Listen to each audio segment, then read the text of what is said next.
Hello, and welcome to another exciting episode of the Comic Book Chronicles.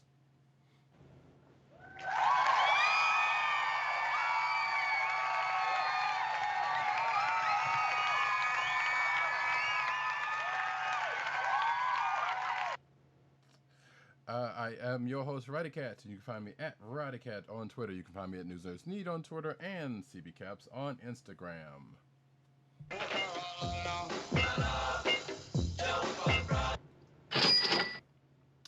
And that sound effect is yours comes from none other than our man in Brooklyn, one agent underscore 70 on Twitter and Instagram. What's up, everybody? Where Brooklyn at? Where Brooklyn at? Where Brooklyn at? You gotta love it every time. Representing BK to the fullest. Yes, folks, we are here again, like we are pretty much every Thursday night. You're welcome. Stop. Bring you to another edition of Comic Chronicles, and we are going to be well, we got new releases this time, and no, I have not forgotten the intro, the rest of the intro, but I just wanted to get that out of the way real quick, because you can also find this here program. Sometimes you gotta swerve it, you know what I'm saying? Or sometimes you just almost forget and then you just put yourself back on track. But it doesn't matter. You can also find this here podcast on the Cold Slither Podcast Network. That's CSPN.us. Do it today. You can also find this here podcast on your podcast perusal place of choice, whether it be Google Play, Apple iTunes, Spotify, or the Cold Slither Podcast Network's SoundCloud page. It's probably in a couple other places. You know, that's one of those offshoot sites that kind of do stuff, but you know, those sites legit. Again, like I said, we are here doing another set of new releases. We got a whole brand new bag of stuff. It's glorious, and we're going to get into it right now, starting with Amazing Spider-Man number 46. So this is the second, well, I guess the second actual chapter, not counting that, like the prelude stuff, of the Sin Rising arc, which in some part plays into that whole kindred thing, but, you know, or at least the starting chambers of, I guess. But this is dealing with the Sin Eater, who's pretty much a reborn Spider-Man villain from, what, the late 80s or 90s? No, 80s. Yeah, that's what I thought. We're not even late 80s. We're talking this is like mid 80s at the earliest. That sounds because about right. We're talking pre Craven's Last Hunt. Yeah.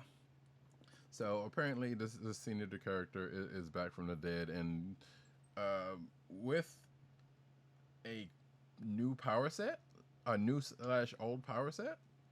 Right. I mean, and I say he never old. had a power set before, so now he's got one. Basically, and I say old is because it's not really a power set in that, because basically he was like Scourge or the Punisher, except for with less morals. Which in the Scourge place, you know, which in Scourge's case is, you know, pretty much the same. But he's back in terrorizing villains. But in this particular issue, we see Spidey and some folks. Well, Spidey and Carly, who I totally forgot who this character was until, you know, fairly recently. Like, right, Carly Cooper. They had to reintroduce her. Exactly. Yeah, and they did during she had been away for a while. Exactly. Yeah, and exactly during that prelude thing that was just mentioned. I'm like, wait, who is this person? Oh, right, that was the thing that happened. So, and she has popped up like in recent years. So, you know, especially with that last part where she said when she was talking to Mary Jane and whatnot. Regardless, they're recounting something that recently happened with Spidey fighting the Lethal League at ESU, and the Sin Eater showing up and causing havoc there, but in a kind of sort of a twist that seemed like something that would actually happen in today's times. Instead of the people that were actually witnessing everything going on being kind of traumatized for it, they were applauding. So Right. Well, because of what they perceive to be happening and what actually happened, because they end up finding out what actually happens, which is interesting. Yeah, because it seems to be happening more than because of the reveal at the end of the last issue was that something happened, and then Spidey thought that that was the end of it, but we couldn't find out that wasn't the end of it. And he ends up finding out, or he also ends up finding out that what he thought happened wasn't the case. Right. What I was going to add is that what we find is that these interviews, what we're getting are both eyewitness on the scene interviews as well as reaction interviews after, and of the bystanders and the victims of this particular attack on on ESU, and it's interesting because they actually find out what the after effects of the Sin Eater attack are. They actually find out that these people, spoiler alert, mild spoiler alert, because we did mention that Sin Eater actually possesses a power set now, but right. I will ring the spoiler bell in 3, 2, 1. So what I'm ringing the spoiler bell about, and what these bystander characters find out, is that the Sin Eater's quote unquote victims don't actually die. They actually are depowered well, actually no, what we find out first is that they are, I guess, rehabilitated might be the well, that's why I said kind of cleansed, but it's kind of weird. Cleanse might be a good way to put it too, but it seems like rehabilitated is another way. But it's both in the same vein. Yeah, but also rehabilitated to the point where, so the villains, obviously villains sometimes don't really have much compunction about some of the things they do and who they hurt. This takes it the complete opposite way, and not only do one, like Agent 7 said, they don't have their powers anymore if they had any powers, but which actually, so the most, now to think about it, everybody he's going after has powers that Sin Eater has. Actually, is Whirlwind? Yeah. Well, yeah. Yeah, he does have powers. Yeah. I'm sorry. I mean, because I think at one point they said he's a mutant. I believe that they've. I don't know if that still stands or if that was actually a thing, but I feel like they've said that before. But basically, he's I guess he's kind of a speedster. So right. So essentially, the Sin Eater takes on the Lethal Legion. It's one of those Avengers villain groups, right. Team ups that we just sort of forget about. They happen, they happen to come across your pages, randomly and few and far in between. But this is the Living Laser, Great Gargoyle, Whirlwind, and Count Nefaria. A deep, like an underpowered Count Nefaria in this case. Yeah, a deep cut for some folks. Well, I was about to say Count Nefaria. Like you've seen him like be like a Hulk or Thor level powerhouse, depending on how jacked up he is. Right, but I'm saying deep cut because, granted, I think he has been seen in the last few years, probably in a place or two, but not that often. I understand. Yeah, but regardless, so yeah, but. Yeah, like Agent 7, they're depowered, and also they pretty much are fearful, for lack of a better word, because they're like, not only they show major regret in what they've done for the most part, to the point of causing them to have to stutter and just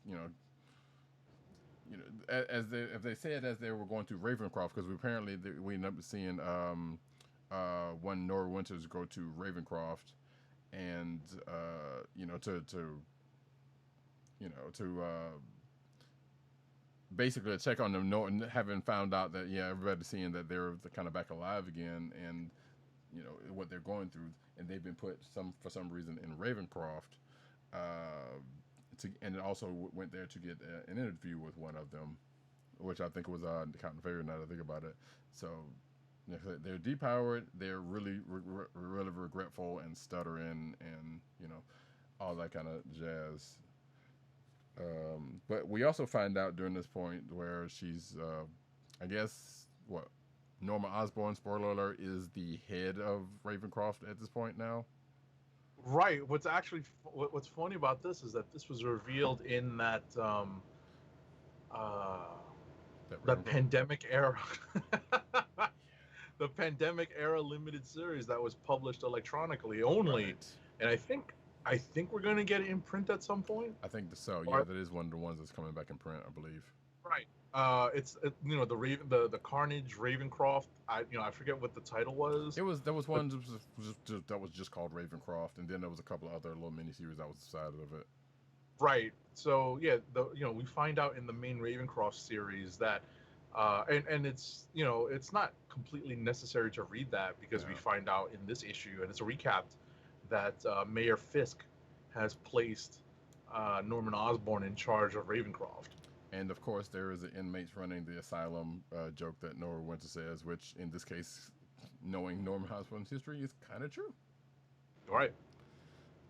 So that kind of happens, and I can't remember there. And of course, there's a lot of exposition about what's going on and with these villains. And then we cut back to Spidey and Carly talking, and they're with Overdrive, who Spidey finds out is still alive, but he's in some kind of critical condition.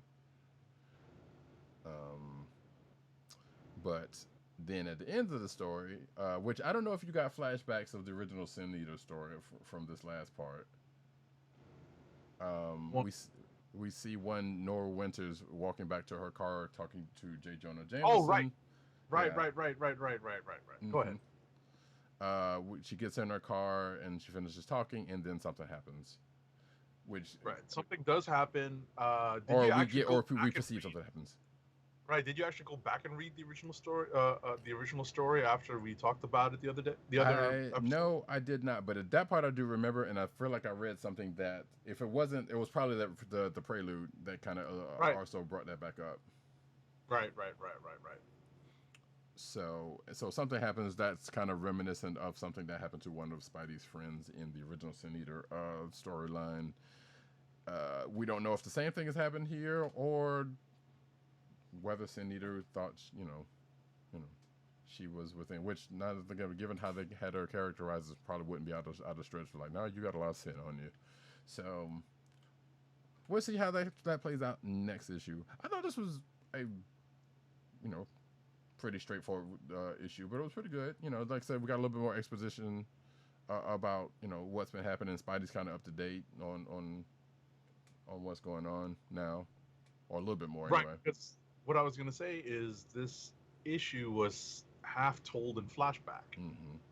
and that's what made it very exposition heavy because we get a lot of reflection as well as narration. So we are brought up to speed and filled in as to what happened, and the only stuff that's really happening in real time, or at least as far as the reader's concerned, is towards the end of the book. So the vast majority of the issue is of the book is told in flashback, so we get a lot of this extra narration and exposition that maybe we wouldn't have gotten if this would have been the story told in real time. Right. But we get this really interesting reflection by these, as I mentioned before, by these bystander eyewitness characters, and it was just very, it was a very interesting take on what people would see as what the Sin Eater's doing, and it's obviously illuminated by the fact, or it's supplemented really by the fact that they know what happens to the quote unquote victims afterwards. Right. So it's harder to judge them, but at the same time, in the immediate aftermath, I think they're like, hey, he's like a better Punisher. Yeah, they So- they actually said that. Yeah. Or at least one kid or something said that, and I think they said something else after that about that. But I was like, okay. But yeah, you're starting to find people just out there rooting for Sin Eater to do his thing, and I'm guessing that was before. Like that part I wasn't really clear about because it was like, okay, it is assumed that this after finding out that the villains that Sin Eater goes to presumably take care of or that presumably at first die, come back to life. Like I don't know if that was still set after that, or that was just initial where he just took him out, and which is why the Punisher, references was because Right. obviously the whole coming back to life thing kind of Right, changes. right. That was the initial reaction. Right. That Right. was the initial reaction. I don't, whatchamacallit, uh, as I mentioned, they actually find out like soon after what happens, and I can't imagine what that would be like. Like, yeah, we watched this person get a magical hole blown into their chest, and now they're alive again. So, Right, but they're still like, woo, woo, woo, he did a yeah, thing. And like he did what the heroes couldn't do, and even the exactly, Punisher. So I was like, okay, well, yeah, there's the thing. So I assume there's going to be something coming out of that one at some point. exactly.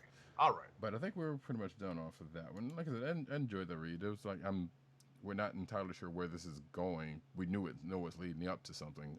Something bad for Spidey for certain. Right. But I thought this was a well done story. Like I said, having more told to us in the mode in flashback mode really does help.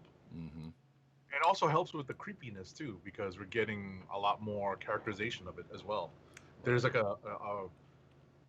and it's something that he puts into Spidey's exposition and dialogue, where there's like this constant sense of dread and a constant sense of foreboding Mm-hmm. that the character is feeling, and it gives us that same feeling as well, us as the readers. True. All right, so now we can push on to something else. Let's go to Immortal Hulk number 36. Alrighty. Okay, so did when you started reading this, did you get a sense? Did you get wait? How is this going? No, like like what's going on at the beginning of this page?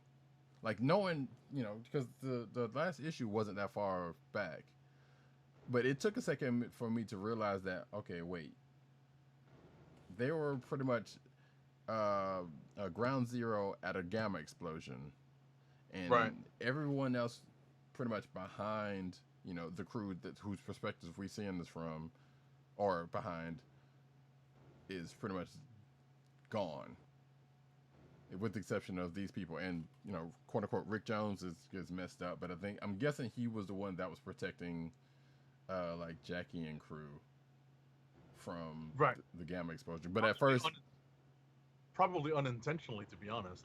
yeah, that was again exactly because that was the other thing. I was like, wait, well, he's the one kind of pretty much doing this, because everyone in that world doesn't know what happened to Rick Jones, but we have a sense of, we as a reader have a sense of what's going on, so we know that there's some manipulations going on. But yeah, that was like, well, wait, was that intentional or? I'm going to assume that was intentional because you don't want it to seem like you didn't want anything to kind of point to him in a situation. He could just still be, or like he could still be in the picture, but also still affecting things as we see in this issue. So anyway, like I said, the last issue there was a gamma explosion from the Hulk, which pretty much takes out the town they were in. Hulk's pretty much like, oh, I don't know why I did this. I don't know what happened. Meanwhile, like I said, Rick Jones is quote unquote Rick Jones is manipulating things. We get a fight with Gamma Flight that comes into picture while Doc Samson and the doctor, whose name is escaping me at this point, is trying to pull Hulk out, but the gamma radiation is making it hard for them to do. But yeah, we get this fight with Gamma Flight, and I do love Titania's Titania's zest, I guess, because her confidence in the fact that, now mind you, Titania is a very strong character, or a strong enough character, who's never really beat She-Hulk. So what made her think she was going to beat up the Hulk? I don't know, but I applaud her for having. But then again, her man was in trouble, so that makes people that makes people Right. kind of thing. I was about to say adrenaline does crazy things to people, Sure. but it also, I think, helps her that she is quote unquote on the side of the angels now, Yeah. and she has she's never been, she's been a mean character, but not necessarily an evil character. Right. She basically has done what she does to get by, her and Creole. Right. Right. Her very, very first appearance in Secret Wars, Mm-hmm. the first Marvel superhero Secret Wars. The character has never really been, that evil scheming type.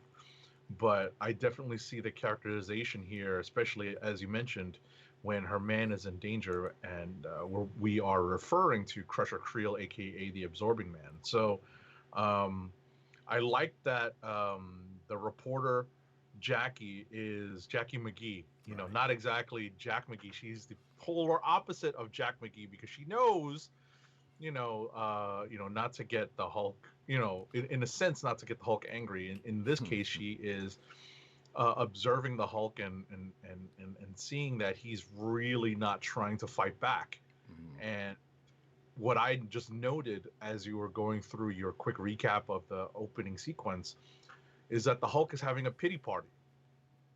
And he's essentially kind of whining, saying, "Oh, it all goes bad. Everything bad happens to my friends. I cause everything." Right. And because this is, I think we've very understood sad. that this is Child Hulk, childlike Hulk that is in the front. Right. Well, I was about to say it's even a different type of childlike Hulk too, because it's not it's not what we've traditionally seen as, just leave me alone. Right. Actually, we got obviously this is in the wake of him almost literally blowing his top, in the form of emitting a gamma explosion. So at the end, at the end of their little interaction, Titania does something that provokes the Hulk. We'll leave it. We'll be very, very honest. She actually provokes this response. And, well, I think at some prodding of Rick Jones. Oh, of course. Because he is definitely still like, well, let me see what I could do with this and this and this. So yeah, he is definitely doing some mental prodding of people at play. So yes, she probably would have done it. She probably would have done something anyway. But I think, especially even Hulk's response was probably it could be because it was like him prodding things along, as he's doing. So yeah, that happens though, regardless. And then the story kind of pivots back to Gamma Base, where we see Doc Samson and the Doctor still trying to get the Hulk out of there, and obviously the old man gets back into play and it's like, hey, all right, I could become Gamma because he's the Absorber Man, so of course he could. And then, of course, Rick Jones kind of plays with that, or starts to go and play with that, or he says he's going to anyway. But we pick back to Gamma Base where they're trying to scramble and get the Hulk out of there, and then something happens at the end of the issue that I say in my notes kind of reminds me of X-Men First Class. I don't remember the movie, but it definitely reminded me of the unfortunate sequence near the end of the Ang Lee Hulk. Okay, see, I still haven't seen that one. Oh, okay. So save yourself the trouble. Yeah, I mean, or if I have, I've totally blanked on it, but I don't remember if I have seen it. Anyway. Right. So the one underneath it all is still pulling the strings. Which we're assuming that's the leader.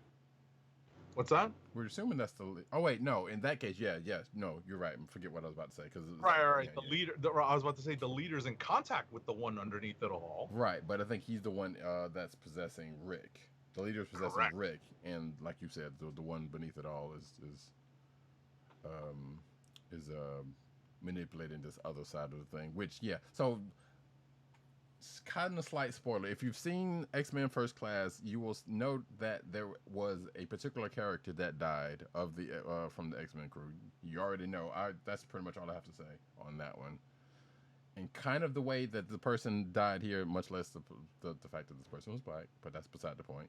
And had a kind of similar and kind of I didn't even. And kind of I had a just thought similar it was name. one of the staffers. I gotcha. Yeah, and kind of have a slightly similar name to the person that died in X-Men First Class.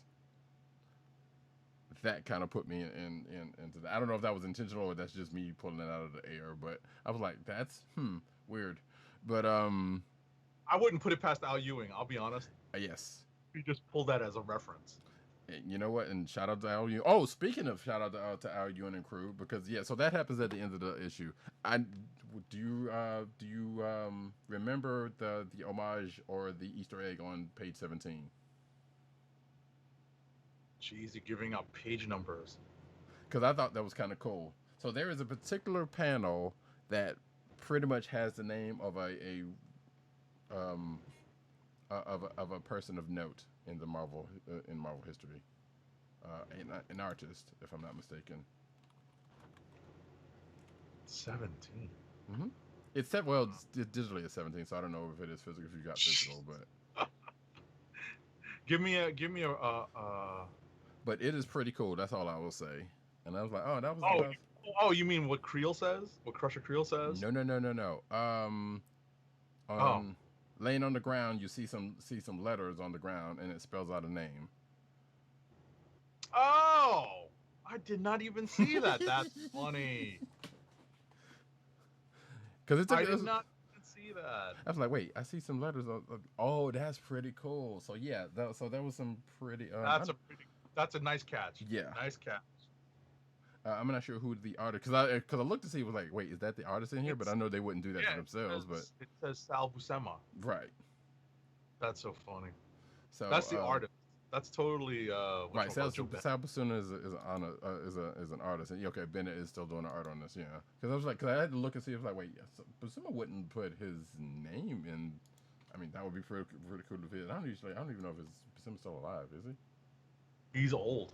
Yeah, he's still alive, guy. When I met him, he was old, and that was like 10, 15 years ago. Yeah, according to he's still around. He says he's 84, or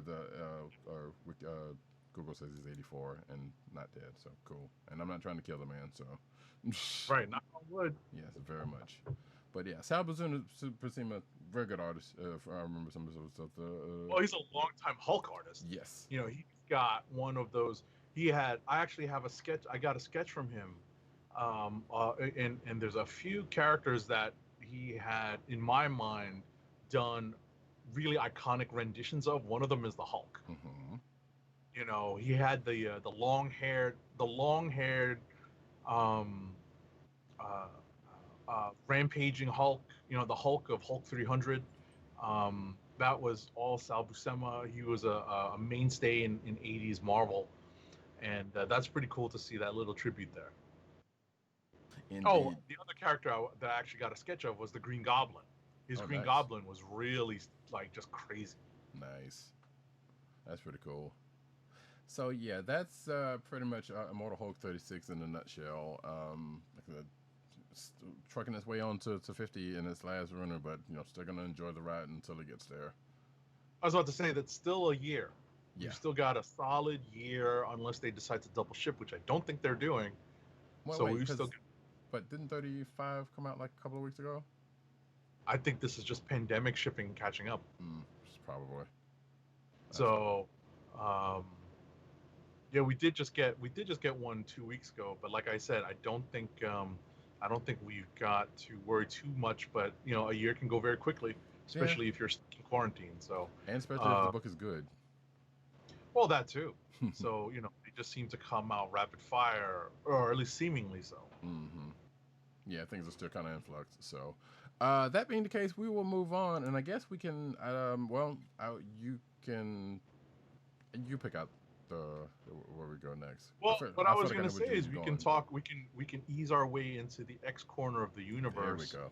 Yep. And maybe wrap with with Empyre stuff, and and kind of head into rapid fire with that. We can talk about Marauders number 11. Hit it. All right, so we open this book on very somber notes.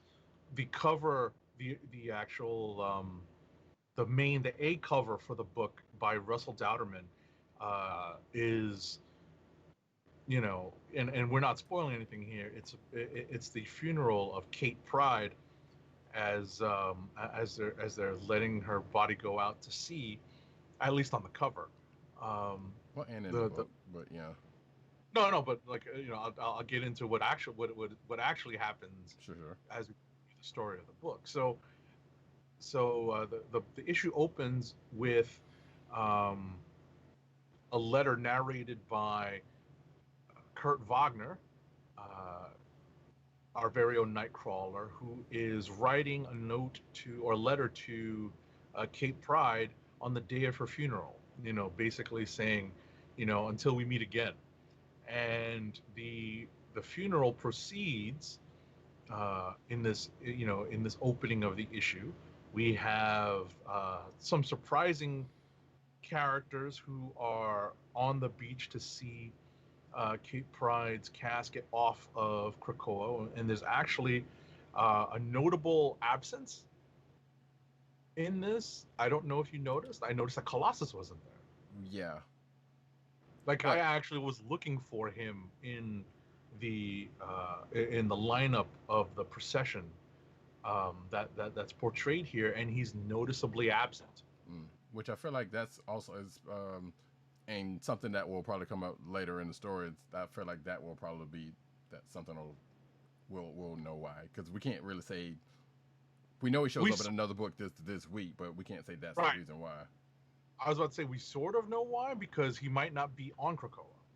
Right. Because of that's all I will say. Right. He might not be on Krakoa when this happens because of because of what we see in another book.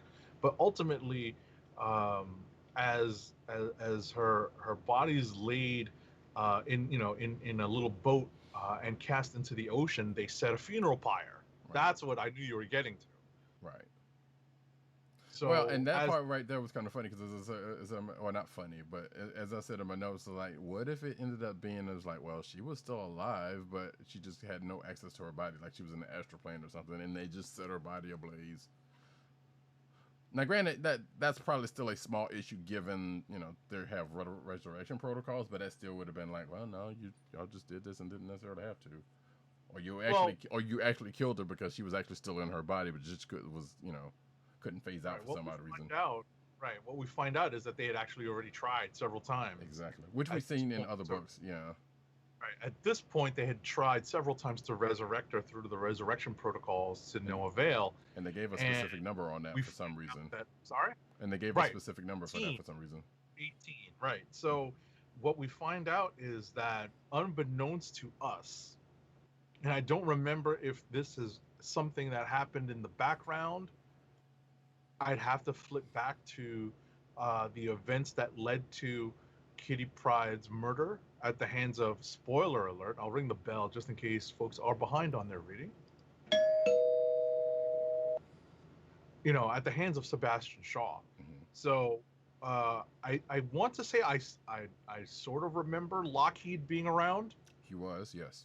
In And fact, Lockheed was taken care of kind of sort of before Kitty was.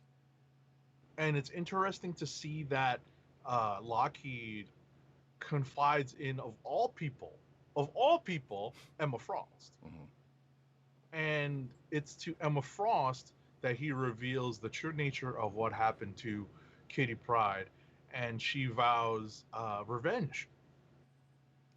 Yep. So in the meantime, as they plot to have to take revenge on Sebastian Shaw, and Lockheed is recuperating from his injuries, essentially what they do is convince Professor X and convince the rest of the Krakoan Quiet Council to give Resurrection another try. We also have an interlude in which we follow up on some of the recent stories in Marauders. You know, not to be left out in the cold, we have a brief interlude with a member of, I believe it's the U.S. State Department. I believe so. The X desk. They don't necessarily say who they're with, but we do know it's a governmental, so it could be CIA, it could be, like you said, State Department, it could be, Right. Some branch of the official U.S. government response to the developments on Krakoa, Right. called the X Desk, and one of the members of this um, government agency makes contact with Storm, and they have an exchange regarding some of the recent things that have been happening in Marauders regarding uh, misappro or stolen shipments of Krakoan medicines. We flash, we leave that particular interlude and go back to I guess the 18th try at resurrecting Kitty Pryde. And what's interesting about this is that it comes as a bit of inspiration Yes.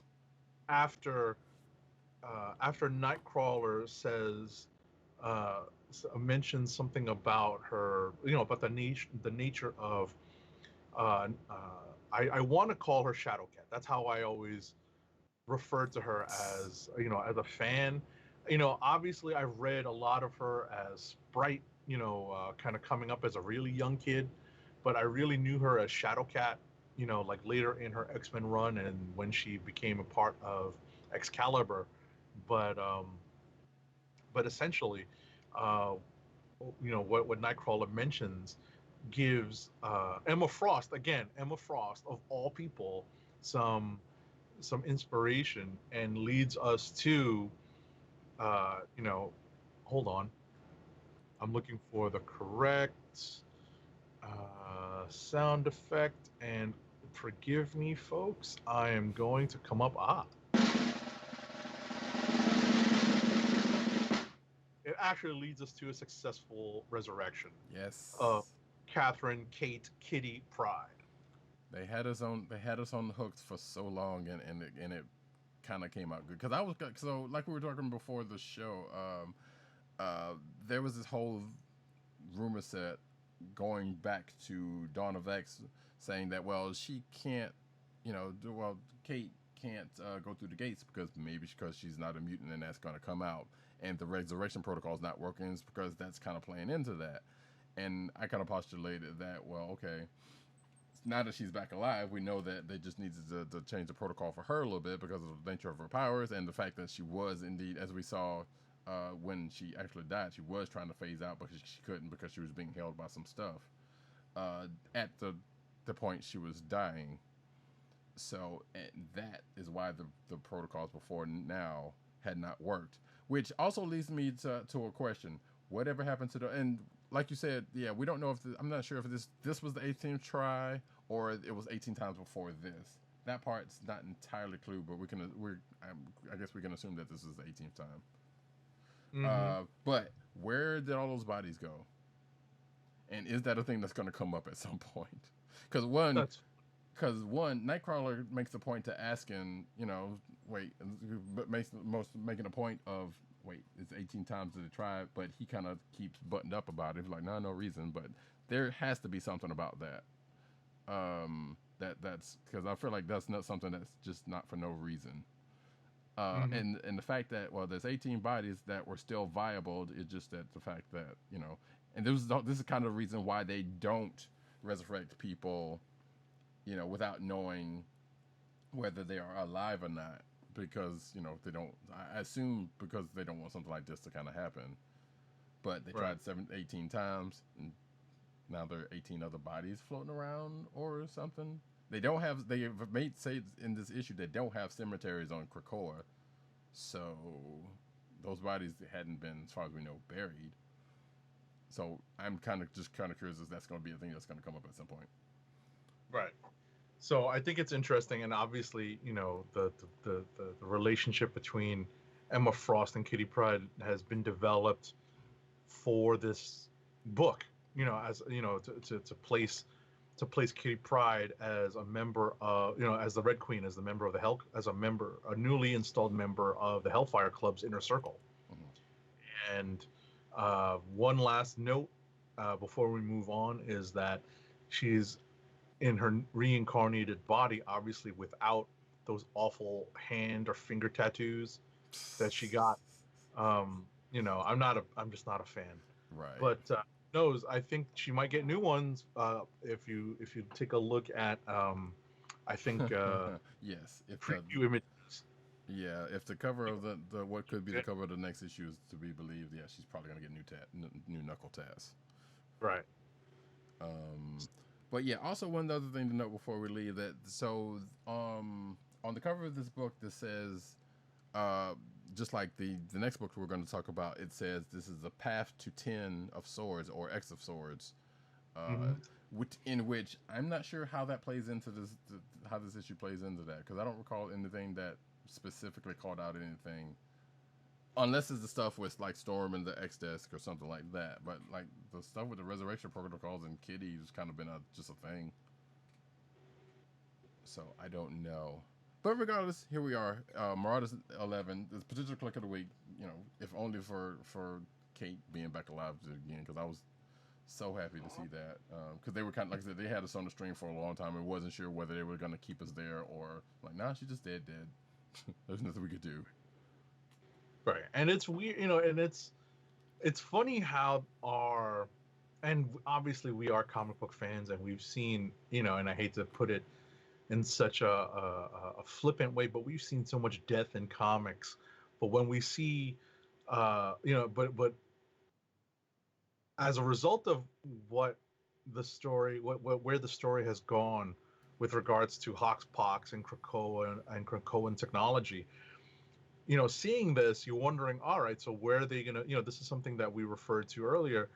Are they going to reveal that Kate Pride is an external and she's not really a mutant or something like that, or she's something more than being a mutant? And we just find out that it was, as I said before, it took a little bit of inspiration on the X-Men's part to figure out what was happening, but at the end of the day, it was something that was just logical enough to work.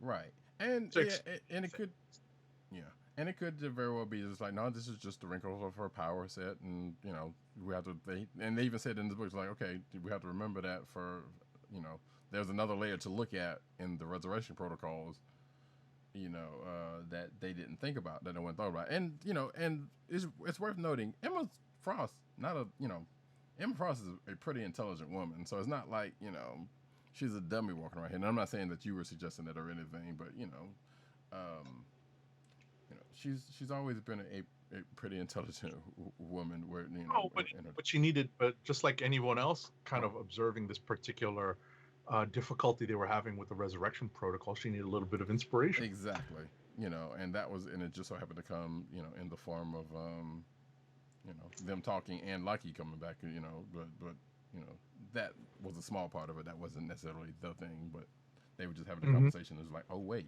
boop, and it happened. So yeah, they had us on a string, and now we're off, and now we're going to see what happens with that whole development going forward. So I guess we can now go to the next book in the X Corner, which is X Force number 11. Oh, actually, there was one other thing I was going to say real quick because it was about the whole, like, as Agent 70 said about the whole, yeah, we're comic fans, we're used to people dying and coming back. Something like that was actually said, was something that was alluded to in Amazing Spider-Man this week, in that, somebody in the crowd was like, yeah, we're used to seeing them be dead and not dead, so often. Like even the public at large in spots kind of recognizes, like, yeah, it's, like, some of these people die and come back and die and come back. Like, we don't even know what the scorecard is at this point. So, Right. and I feel like that was pretty much it was like, yeah, that's kind of the comic reader right there. That person was in that instance. Anyway, X Force number 11. So this is also says that this is a Path to Ten of Swords book, and this one you can pretty much see where that ends up happening.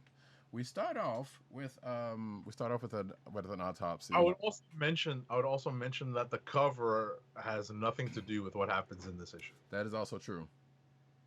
That was a terrible tease. Except for the fact that the who's on the cover shows up. Not everyone.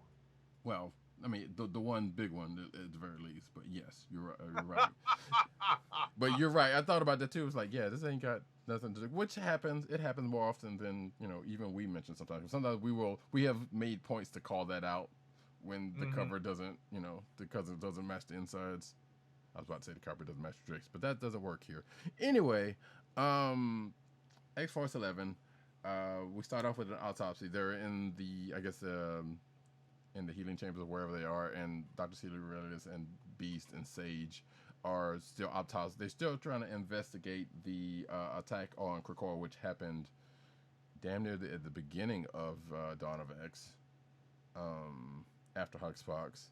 But they're still trying to figure out who has been attacking them, and they're coming to the realization that it's,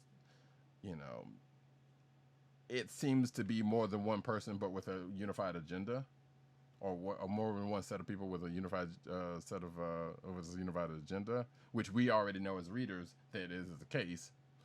Right.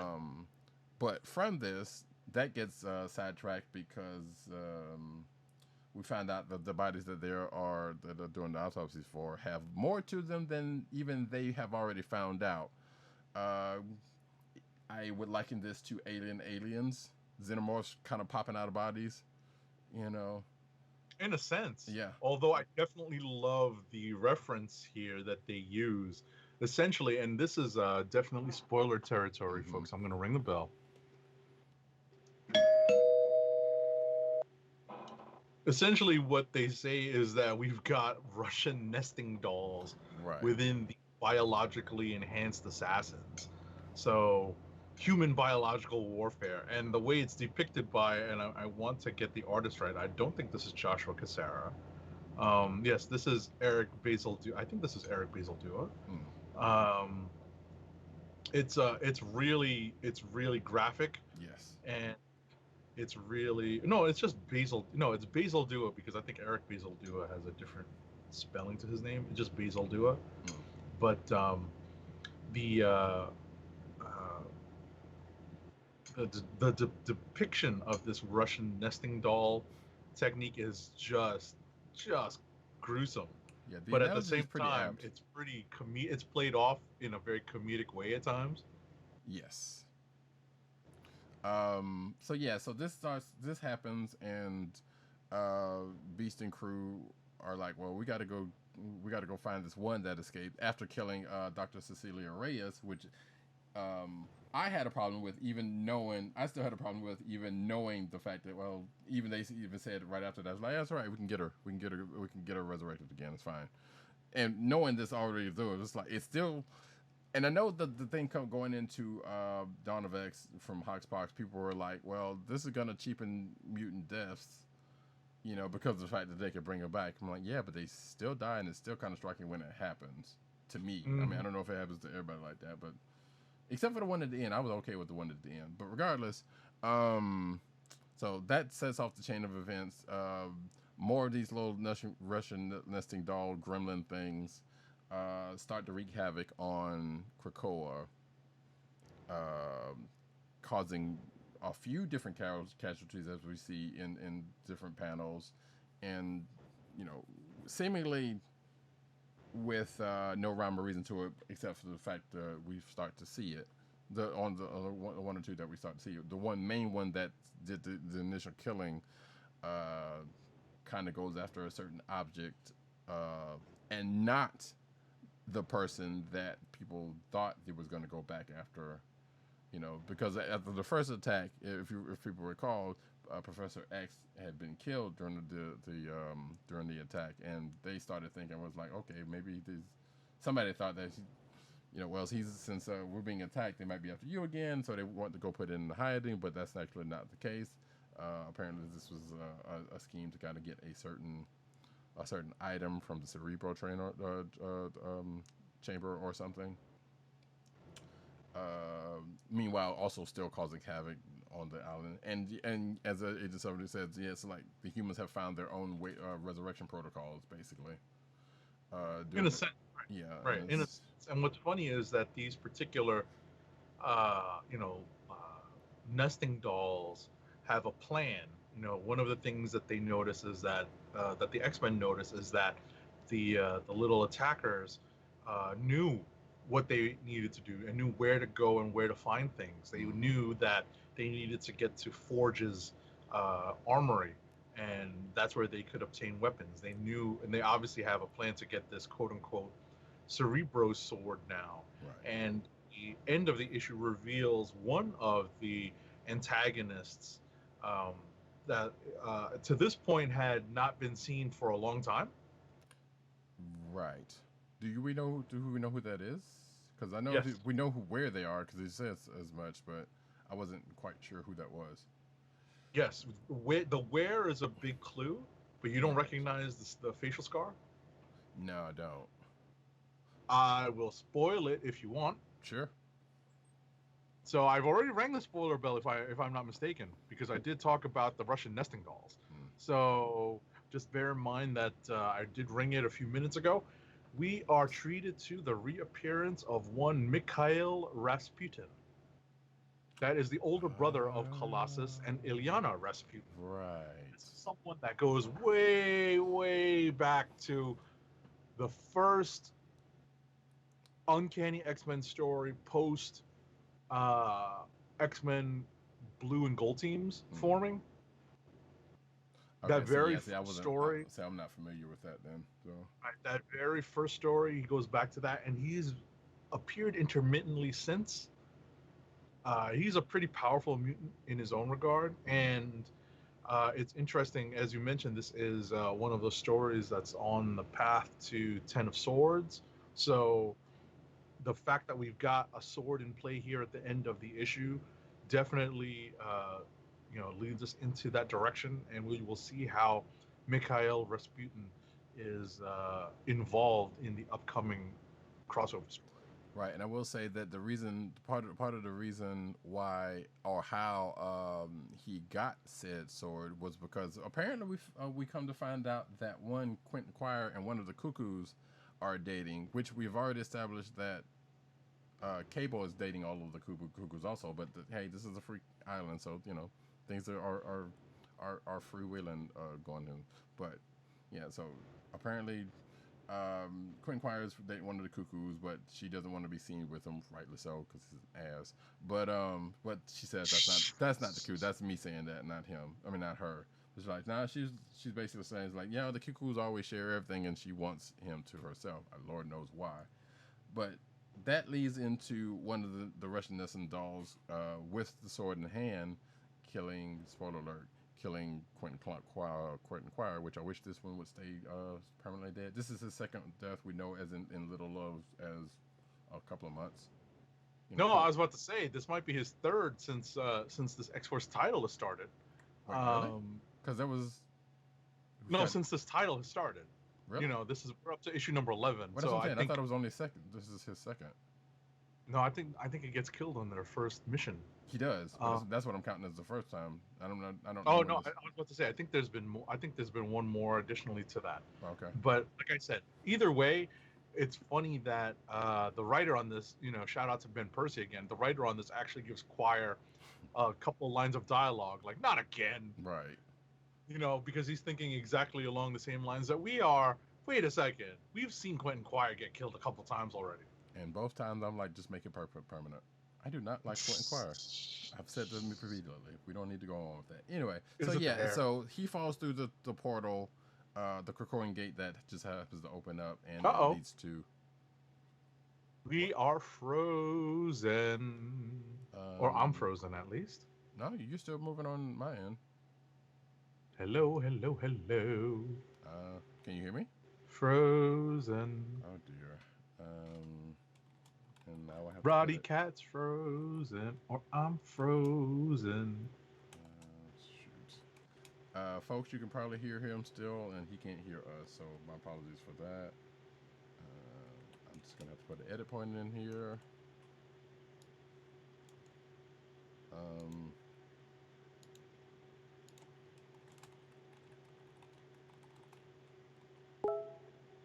Frozen. Are we frozen? I'm not sure who's recording. Oh, well, Okay, and there's that.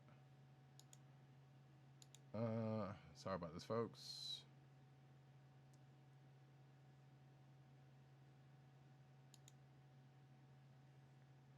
I'm going to take this time and opportunity to do a thing here.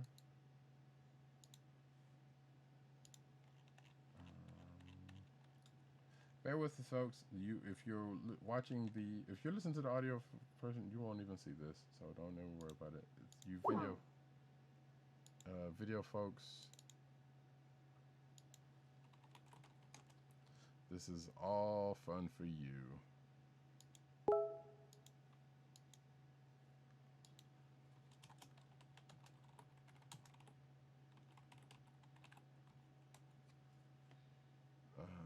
Let's see. Hopefully, let's see.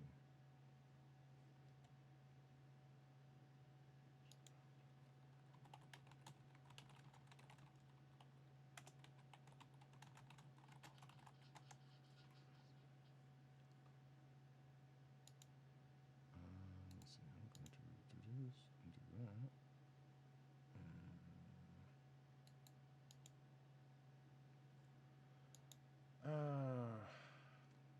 Live recording, folks.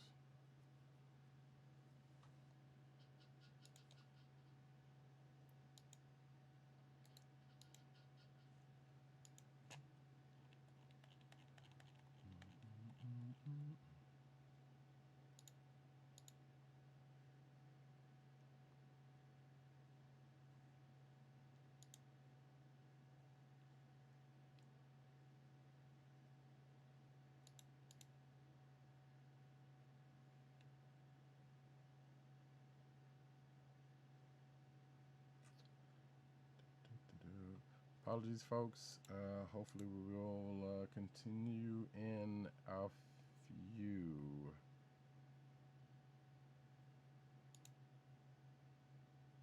So Agent 70 is froze.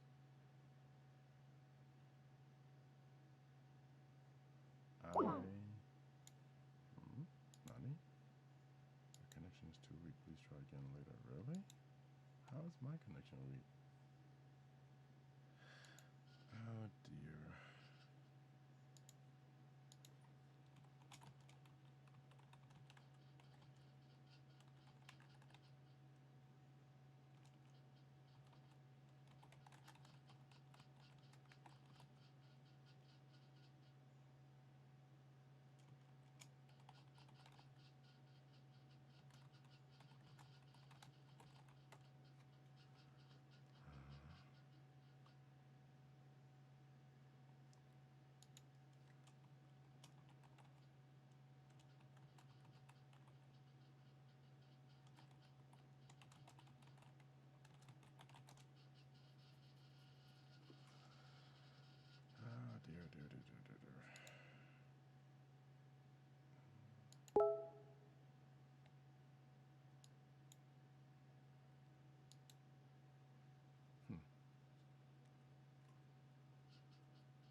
These things when they happen.